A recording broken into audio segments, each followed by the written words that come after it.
G'day legends, I hope that you're having a fantastic day and so far a fantastic week. Now as always we do have a lot to go over, so of course we're going to look at the maps and see where things are changing. We have some changes up in the north, we have some changes down in the south, but because we're near, the beginning of a new month, we have some updates to show movements over the month of August as well. So we'll look at that and we'll look at what trends are in place and the amount of percentage of some areas that are under control as well. So we'll look back at the month of August as a total as well. Then we need to talk about new aircraft and strikes that we reported yesterday as well. We also need to talk about Mongolia. Of course, Mongolia, a signatory and has ratified to the Rome Statute, of course, then the International Criminal Courts, and Putin has visited and hasn't been arrested with, of course, the warrant that has come out for his arrest from the ICC. We'll talk about that at length. And then I want to talk about these, quote, superbugs that have been through the media, appearing in some casualties from this war that antibiotics aren't treating. So I want to talk about that and the history and some of the antibiotics and what is happening there as well. As I think there's some panic over this of something that it's not, and we'll look at something that is a trend throughout many areas of the world in regards to antibiotics as well. But let's start with the strikes. We'll run over a couple of things. So there's this footage that has been going viral absolutely everywhere, showing then basically a flamethrower drone with some sort of incendiary weapon on it here coming down a tree line, dropping some sort of white phosphorus, maybe thermite, something like this. I'm not knowledgeable enough to tell you exactly what this is, and then absolutely burning everything through here, said to be Russian positions through here. Now, this is being reported from both sides as their drone. So we have some Ukrainian media here saying Ukrainian army started using a new form of drone.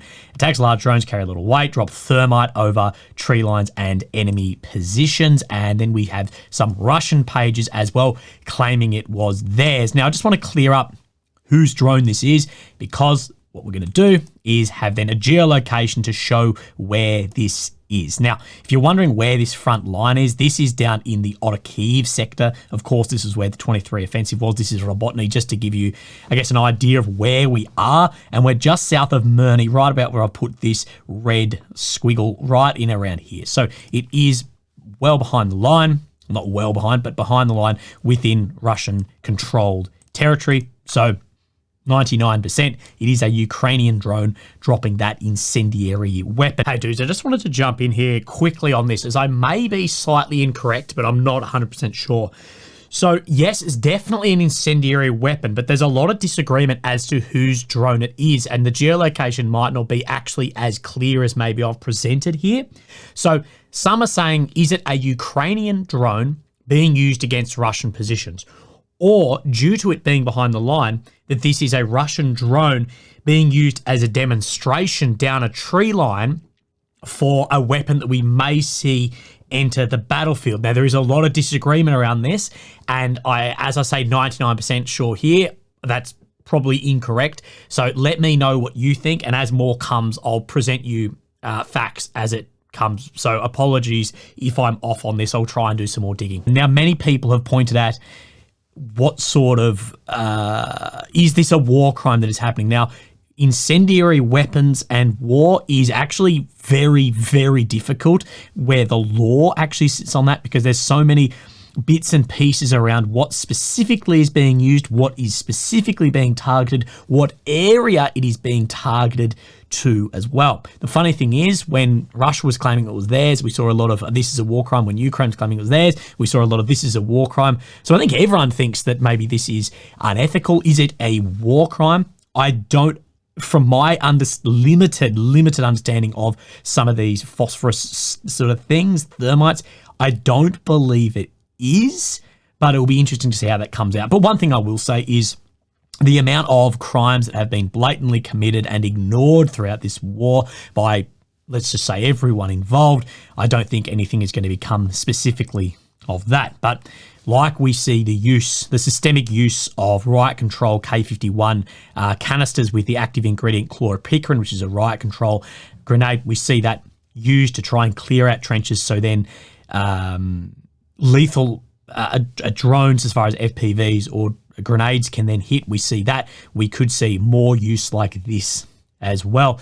And incendiary weapons have been used throughout warfare from basically the very start till ongoing war, and it will be continued to be used into the future as well. And I'm going to do a specific video on this, but with drone warfare and the laws of armed conflict, what I will say, and the title of it is going to be something along the lines of, drones aren't the problem, we are.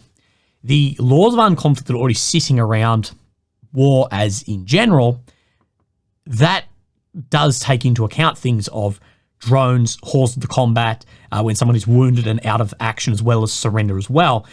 The thing is, it's just not being applied to those new types of warfare. There doesn't need to be new laws. The law just needs to be applied, or the laws of armed conflict applied, which we, of course, are not seeing that applied.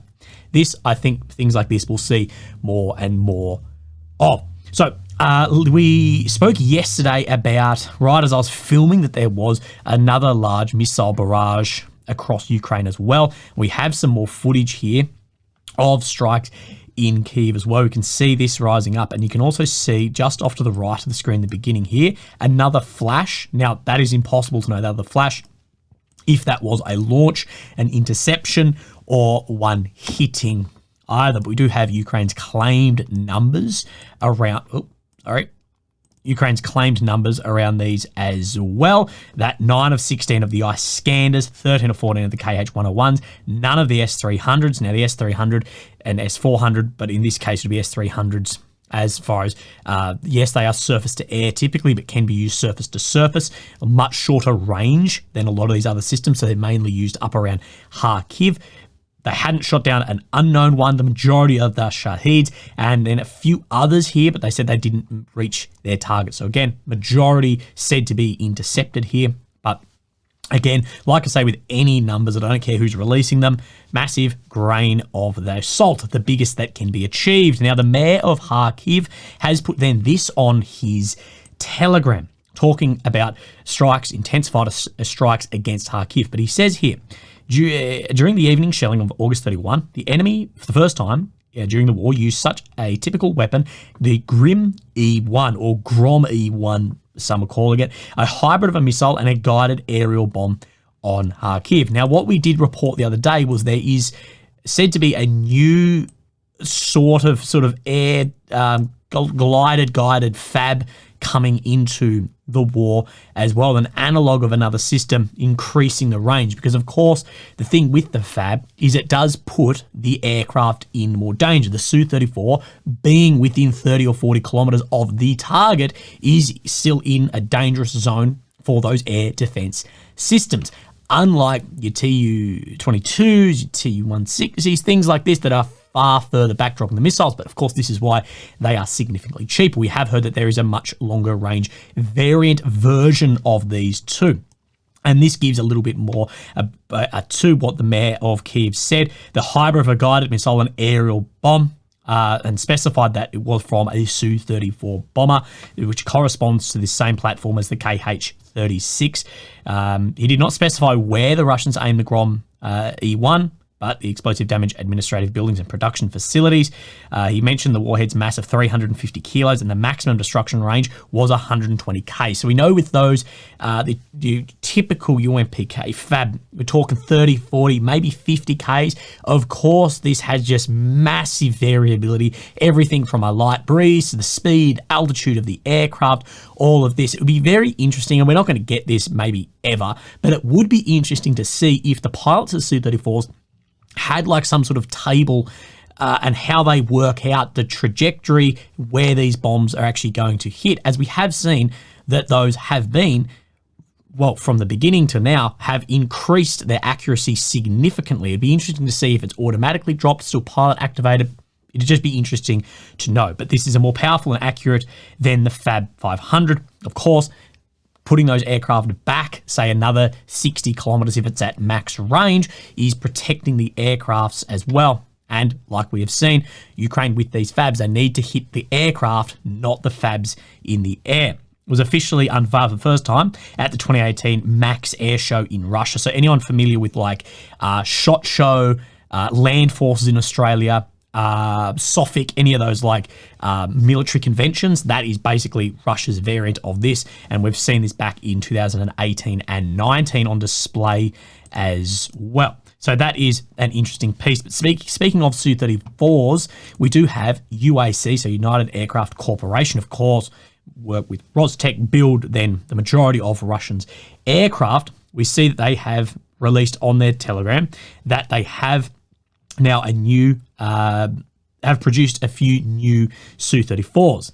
Now, we do report on this when they come through because we're trying to get a grasp of what the takedown rate versus replacement rate of these aircraft is. That said, we never get numbers that are very reliable. So this will always just say a new batch. Now, in this batch, the photographs are of at least 2. So there's at least 2, but on the other flip side, because we don't know on these numbers, the other flip side of the numbers is the interception, the takedown of these. Those numbers aren't very reliable either, so it's hard to actually know. But the first Deputy Director General of Rostec has said the Su-34s transferred to the troops are distinguished by their high flight characteristics and wide capabilities for destroying enemy targets. Today, these aircraft are in great demand for the troops. I bet they are. The Fabs are making and have been making a large difference on the front line for an amount of time, specifically Su-34s dropping Fabs. And these would be in high demand as there will be losses of these as well. And of course, airframes bloody wear out. They are the ones that use the high precision munitions with universal planning and correction module, which have been proven highly effective in the air defense zone. The state cooperation understands the high demand for the customer of these aircraft, therefore it delivers Su-34s to the troops in full and on time. It will be interesting to see if other countries, either neutral or allied to Russia, will actually increase maybe orders of Su-34s. There has been a lot of problems for UAC actually having orders for Russian aircraft, as China was a major buyer of them, but now they're building basically their own. India, but then India was getting somewhat sanctioned due to buying some Russian stuff and Russian air defense and stuff as well. It'll be interesting to see because I believe the Su-34 has definitely proven itself. It'll be interesting to see if this actually increases the export of something like that as well, and maybe we'll see a decrease in export of maybe something that hasn't performed as highly, maybe in some air defenses or something as well. So interesting there, at least 2, but again, it's always bloody impossible to know. But if you were pumping out more, you'd think you'd show as many as you can. Does that make sense? Anyway, let's then have a look at the maps. Now, before we jump into that, I'll show you where we are on the maps, but I want to do sort of the August, roundup. So here's Ukraine, the centre, the capital of Kyiv, the red areas occupied since 22, the purple since 2014. Of course, we have the green and blue areas of where Ukraine has either liberated or has occupied back into Russia when we look in Kursk as well, which we will be looking at today, as there is said to be some changes. But I want to go over this then first. So we showed you these numbers the other day, and it wasn't at the very end of August, so we do have updated numbers here. Now, in August here, this does not take into account then Ukraine's, say, 700 to 1,000 square kilometer, advancement in Kursk. Sorry, I had a brain fart. Because it gives us a better idea just here to show us the advancement of the Russian forces and how that has actually sped up in Pokrovsk. There's many people very critical saying there's no relation between Kursk and Pokrovsk. I think the numbers here tell very differently, but we can see for a significant amount of time, Russia has had its best month in August as far as most amount of ground taken now for a very long time, well over a year and a half, potentially even 2 years, very close to, if we take just that advancement. If we then put in Ukraine's August number on top of this, like we have done back in 23 and 22, this would look far different, but that doesn't tell the whole story.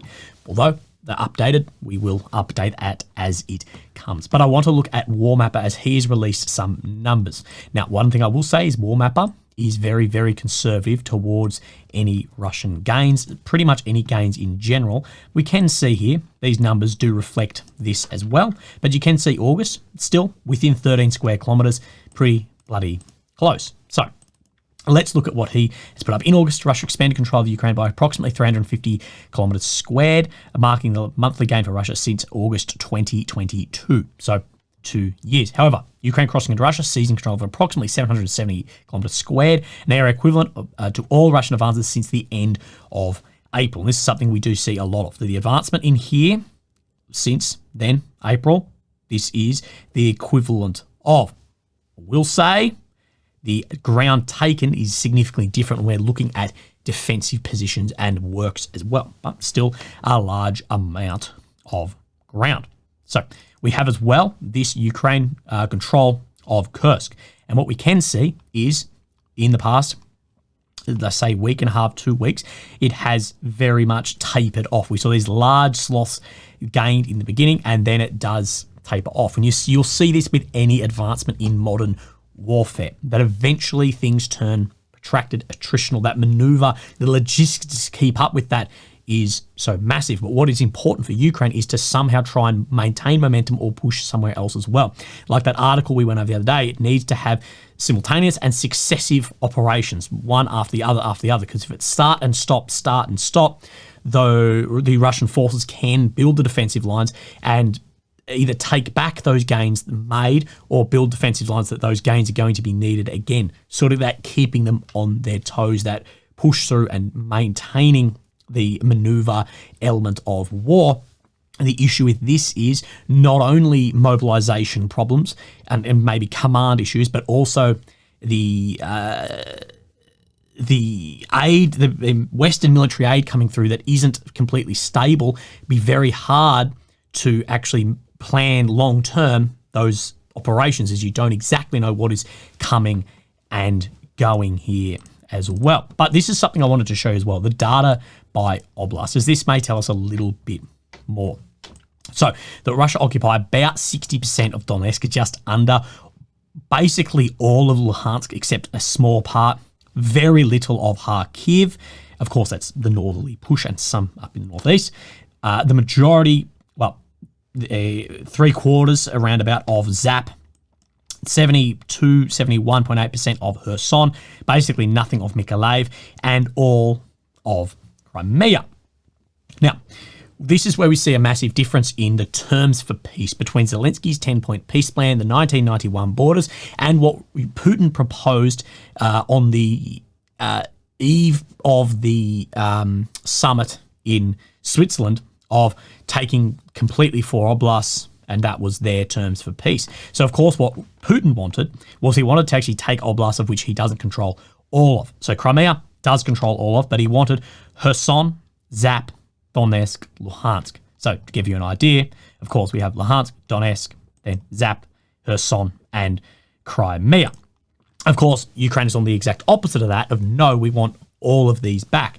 But one thing I will say with these numbers is it does show us how much fighting of areas Ukraine is going to have to go through. And if we look pure percentage term, who is closer to that goal, we can see that Russia occupied the majority of areas of which they are signaling, at least recently, that they want to occupy to the end to the war. The reason I bring this up is just because where we see if there is some negotiation that begins in November, you can just see how far apart that these two negotiations will begin.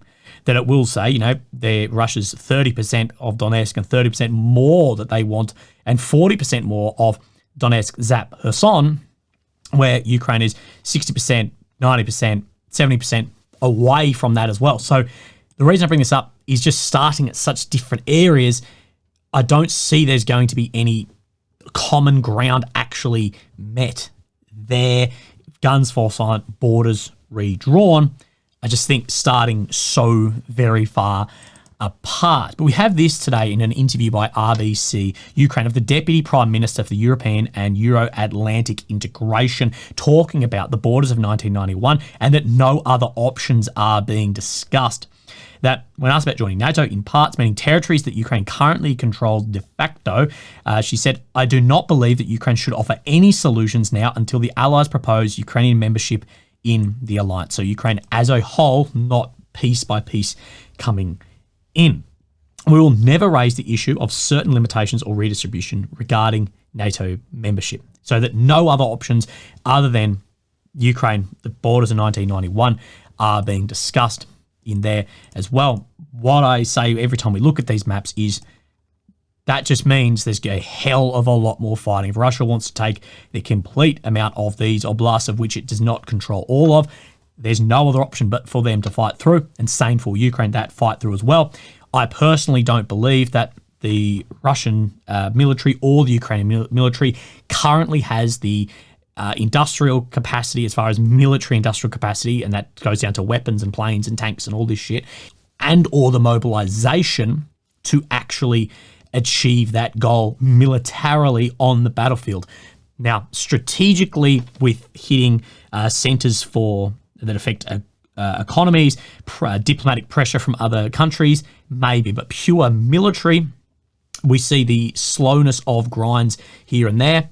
Of course, anywhere in here, whether pushing in Ukraine's favor, whether pushing in Russia's favor, is going to be up against massive, massive defensive works. Will we see a crumble somewhere? Maybe, and that, of course, changes our mathematics around this. But like I've said, that to achieve any of these goals, we're going to see 1 million men dead by the end of this war, regardless of the uniform then worn. So someone asked, well, where do you see this? I think that the amount of changes we see on the map, taking into account of everything of a few hundred square kilometers change over months, unless there's some huge shift, I think that there's going to be some sort of maybe guns fall silent somewhere down here, and maybe some more diplomatic stuff as well. What is being developed or is on the horizon for either Russia or Ukraine that will completely shift the tide of this war as a whole?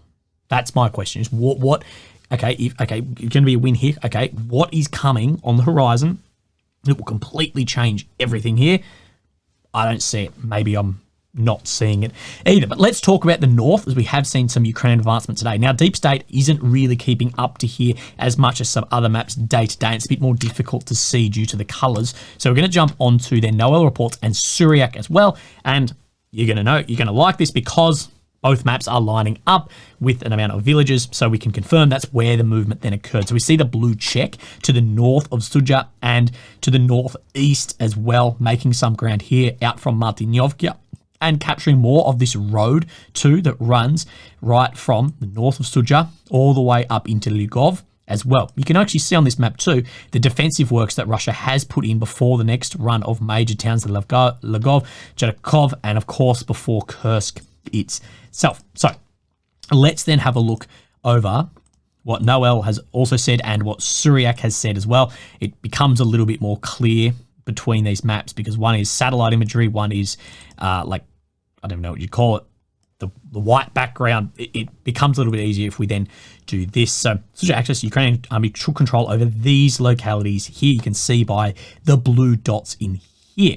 Now, of course, the road we're talking about is this road in here. Now, I actually think Suryak shows a slightly further northern advancement if we see the road turn out to the northeast, potentially, but very, very close on this. But what you can do here, if I zoom out on both these, you can see these localities, and you can just Novaya Sorachina, you can look over these, Orlovka, and you can see where these are lining up, and that the same localities are coming under control from two very different sources on these maps. That gives us a far better idea of where this is actually then moved today. Now, I do think as well, just to the east of where this blue check is, that Suryak is showing more gains as well. So we see where this road has this like dip out. That is right where my cursor is, and he's saying it's straight across in here. So I actually believe Suryak is showing more Ukrainian advancement on this axis than Noel reports as map. So it gives us a good idea of where the Ukrainian forces are moving in here. That said, with any movements in here, it does mean that there must be a troop advantage and an advantage in the amount of resources too. So it does ask a question of how much is tied up in here while other areas are still struggling and coming under control down in Pokrovsk in those areas too. Now, we spoke about this northern movement out here near Martinyovka. So let's have a quick look at that. Now, I don't have a Surak map that lines this up specifically today, but based on geolocated footage used through here, advancing southeast to cut off Russian forces in Pashkrone, so out further as well to the east and trying to have some level of envelopment of the Russians' forces in here as well. Now, I think very interestingly on the north, as we're seeing some of these change, in the north on the whole, we're seeing some changes around Suja out in Martinyovka, but we're not seeing much for a while out here since 17th, 19th, 26th, out towards due west, Glashkovo, where we know the majority of these bridges have been taken down, although we do know there are a lot of temporary ones popping up in here. So for the idea that this was going to be a clean sweep through here, we are unsure exactly in here, or if Russia will have a withdrawal out of here, pull back, build up these defensive lines, and sort of swing the table and go, okay, you can have this amount of land for, temporarily, but you're going to have to man now another 2,000 square kilometers or whatever in here. Or if Ukraine have more ambition to push even further and further into Russia. But of course, it's like we've seen, the further Russia push into Ukraine, the more pressure you've got on logistics and soldiers and all of this as well. So it gets harder and harder the further you go in, as we have seen this slow down, and as we have seen the Russian advancement slow down from the early days of the war as well. So let's then have a look at other areas on the map today, and we'll come down into the Ugledar axis, and we can see a change on this map as well as taking the majority of then this locality down here as well, out due west of Pavlivka, said to try and be having some bypass around Ugledar and take it and basically end up strategically enveloping it and force maybe a withdrawal out of here. Now, one thing on this map that we see, of course, is the red check, but you can actually see there is an increase around Vodiani too of grey zone. And what we get is from Deep State's own geolocation, we can see there is a presence of Russian forces right out in here as well. Now, is this under control? We don't know. That's why it's in grey. But you can see that movement sort of encapsulating, enveloping Ugledar as it goes. Let's then have a look at Suryak and see where this is then lining up. Now, we have, of course, Ugledar sits in this blue, and then Pavlivka. And we can see this push and filling in of localities around here too. One thing I will say is I believe Suryak actually shows less control into this area than Deep State map itself shows. And like I always say, if it's a Ukrainian map showing a Russian gain, I'm more likely to believe that, same as if it was a Russian map showing a Ukrainian gain. Does that make sense? But you can see where Suryak has shown, where Deep State has shown grey zone, Suryak actually shows this as red, around where this grey zone shifted around Ugledar itself. So this is definitely an area to keep your eye on what and how this may link in then with your Avdiivka Pokrovsk front. One thing I did want to say in this too is when we speak about the connection between Pokrovsk and Kursk, you can then look back at von Clausewitz talking about that secondary front lines should always be complementary to the existing front, not completely separate as well on war and his art of war and how he sees it too. So saying there's no connection there goes against some of the fundamentals as well.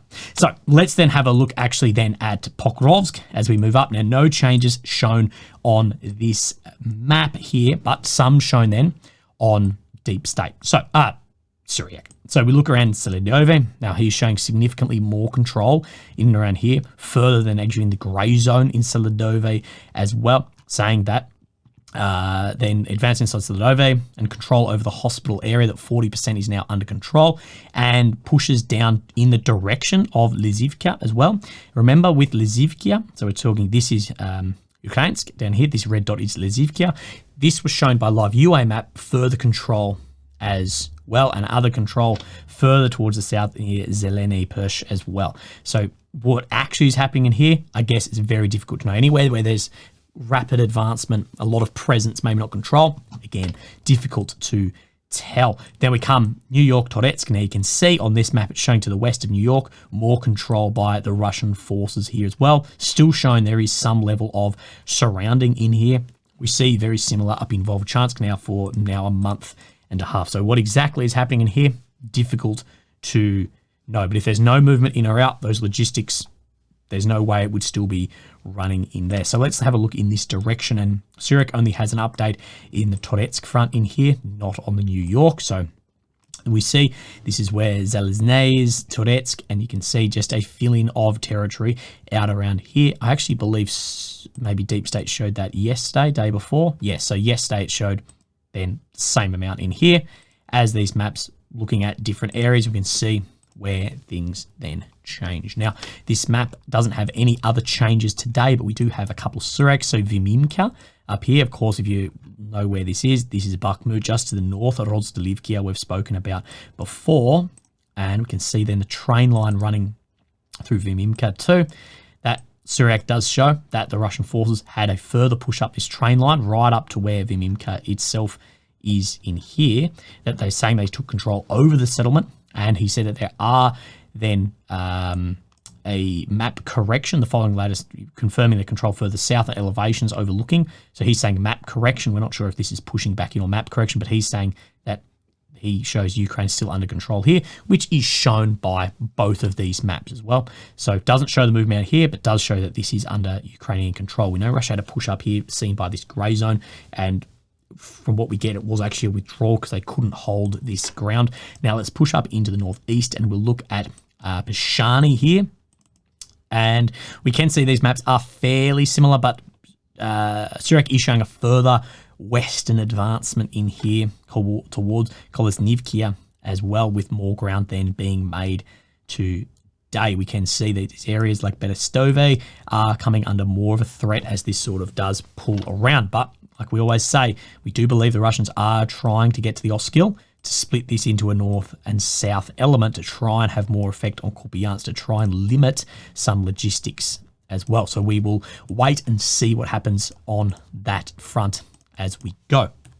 Now, of course, Mongolia is signatory and ratified the Rome Statute. So if someone under an ICC warrant visited Mongolia, they are meant to then arrest X individual. Now, this is the first country of this that Putin has actually visited. It's actually important to say Russia, China, India, America, Israel are not signatories, some have signed, but none have ratified C2 the Rome Statute as well. And we can see that, well, he's not getting arrested coming off his aircraft. I believe these are made by UAC as well, like the Su-34s we talked about in the beginning. Some bodyguards and then a welcome party, red carpet sort of action coming off in Mongolia for meetings and talks about bilateral economic, like moving forward the two countries. You can see why Mongolia is in such a bloody hard spot, because they're sitting between two behemoths of both population and influence in Asia, Russia, China, and even down to Kazakhstan as well. So you can see the pressure that would be on Mongolia. Mongolia has a lot of energy issues. Of course, we can see how that can be both helped by Russia, as well as then Russia and China pushing on to have more influence and control in this area of the world as well. So if anyone really thought that Mongolia was actually going to chuck the president of Russia in handcuffs of where they sit here, I don't believe anyone believed that. But it does show a further degradation of the ICC and their jurisdiction around the world. And like I've said, the ICC, and we had that international criminal lawyer on the podcast, he did speak about a lot of this is really for arresting some warlords around the world, not leaders of especially nuclear states. So, of course, this is the arrest warrant out for Vladimir Putin and Maria Lvova-Belova. This was in March 17th, 2023. So, a year and a half back. And of course, we haven't seen that warrant executed, meant to be in Mongolia, but we knew it was never going to be. And we spoke about when this came out on the 20th of May, 24, of course, for Netanyahu and Yoav Gallant from Israel, that with the other major players, like the US now not on board with upholding this, and calling into the jurisdiction of the ICC, that further degrades it. And if America's not going to see to this, why would China or Russia see to that as well? And sort of this falling over. One thing with the ICC, I guess, when it should have been already seen that what real jurisdiction and how politically involved is it, is, well, let's just off the bat think of maybe Bush or Blair and the lies to move into Iraq and the fucking at least high 100,000 to million people killed in that war as well, based off the idea of WMDs that never existed. So what I will say in this is I believe that there is enough evidence between Putin, Bush, Gallant, Netanyahu, many other leaders around the world. There's enough evidence there to bring a warrant forward and go, we need a proper investigation of these that you have done. And then if the criminal proceedings beyond reasonable doubt that it has committed, there too. But it can't just be one way and not the other. This is what we've seen with the US, that they supported this against Putin, don't support it. They've drawn the whole thing they've brought the whole thing into the spotlight, saying that they don't have jurisdiction or anything against Netanyahu. It's a hard thing to follow if you agree with one and not the other. So you're like, well, why would you think the same officials have it here and don't have it here? Again, are we going to see Putin arrested, taken to The Hague here? I don't believe so, like with a lot of other leaders around the world. Now, there's a lot of panic around superbugs and even like people bringing up things about biological warfare, but I just want to talk about this as a bug we are seeing in Ukraine and in other areas around the world, killing individuals, and it has a lot to do with antibiotics, not to do with biological warfare, although biological warfare is a real thing. We need to look back on this, and you see this when we talk about hygiene, antibiotics, warfare, and of course the chaos of war, cleaning of hospitals, things like this. The war is spreading. The thing that brought this to the front was this Sunday Times article. Ukraine will highlight mutated superbugs that can resist antibiotics. So let's talk about this. So that one was recent. This one's from back in 2022. Russia transport patients to specialist aid is driving antimicrobial resistance in Ukraine. This 15-year-old Anya, she lost her leg. She survived the attack, but ultimately lost her life to a drug-resistant bacteria called this bacteria here, which we'll talk about as well. That the infection was eventually uncontrollable, and very tragically, she had lost her life. 2/3 of patients already have hospital-acquired multi-drug resistant strains of bacteria. It's a huge problem because of high mortality. Now, of course, in war, in hospital, you have mass casualties. You don't have the same elements in place, as well as things like shrapnel, very dirty, can pick up things from the ground as well. All of this comes in. Infection could only resistance to all the antibiotics that the hospital had on hand, including this one here, often seen as the last resort. We'll talk about that in the more recent one as well. But there is more to this story than this is why I bring up the first one. The resistance is not a new problem, but in the case of war, it becomes more dramatic. Chaotic scenes, proper hygiene as the rush to hospitals, but war breeds special wounds. Contamination is a big problem. This would be happening exactly in Russia as well. We just don't have as much information about it. Military casualties go through messy evacuation and the hospital administration process, being passed from one ambulance to the next, stabilise the comrades along the way. Once out of the red zone, they're brought either to a field hospital, nearby regional hospital. Life comes first on the front line. Hygiene is not a priority when vehicles are often outrunning targeted rushing, shelling and gunfire. I know someone who's actually a good friend of mine. He was a medic in the military. Anyway, he brought in a person. Look, he's going to need these amount of drugs. The doctor asked why, and he said, because I had to cut him open with my Leathermans. So he pulled out his Leatherman knife, and that was what he used to have intervention as well. So, of course, life becomes first. But the sheer volume of patients carrying the floor of emergency departments, they've been admitted to causing surgeries and drug-resistant infections. It's a wartime traumatic epidemic. So, of course, this comes into the chaos, proper hygiene, how that can't be seen to all the time, and these mix of both military and civil too can cause things like this. This is another horrible thing that comes out of war. This is a very important part of this as well. And I know personally, and this is just personal, I'm not telling you to do anything, I really try not to take antibiotics if I can't, because I don't want to build a resistance to it. For those who know, a lot of my treatment, my chemo for my illness went poorly because I built up an immunity to one of the drugs, so therefore it doesn't work on me anymore. But historically, Ukraine has been relaxed in its control of antibiotics. Any patient could go to a pharmacy and buy them without a prescription. So then A broad spectrum of antibiotics are used for simple infections. Sensitive microbes are killed, leaving behind bacteria that are resistant to a given drug. So you build resistance, especially over time and time. In August 2022, so just after the beginning of the war, Ukrainian Ministry of Health implemented a new process where patients are required to obtain a prescription from their doctor before buying antibiotics. This move was introduced to reduce the abuse of antibiotics by patients. Of course, abuse of antibiotics makes, of course, the resistance higher, makes this problem even harder. In hospitals, wounds are cultured and tested to determine, but it can take time, so doctors use their professional judgment. So when you don't have the time, you may not have the assets available, doctors use what they need to instead, rightfully, rather than going through the correct procedures, maybe of going to a lab, because of course you may die or bleed out from the infection first before the determination comes back from pathology. The most important difference between civilian medicine and medicine in combat settings is the time from injury to medical facilities. Often we hear this golden hour following serious wounded, and the TCCC Tactical Combat Casualty Care Guidelines you may hear, the Army Medic's Bible, outline antibiotic administration following severe injury as standard protocol, but many medics on the front line don't administer them. I would say it's not that they're not administering, they may not actually have them or have the amount that they need. We can't stop the rise of drug-resistant infections, but we can diminish the ratio of wounded and septic patients in time. So correct drug at the correct time, correct interventions along the way. And of course, if there was this, as we see, very limited restrictions around antibiotics before the beginning of the war, people may have a lot higher resistance to this as well. And this talks about this vicious cycle where it's speaking about the slow turnaround between the lab and saving someone's life.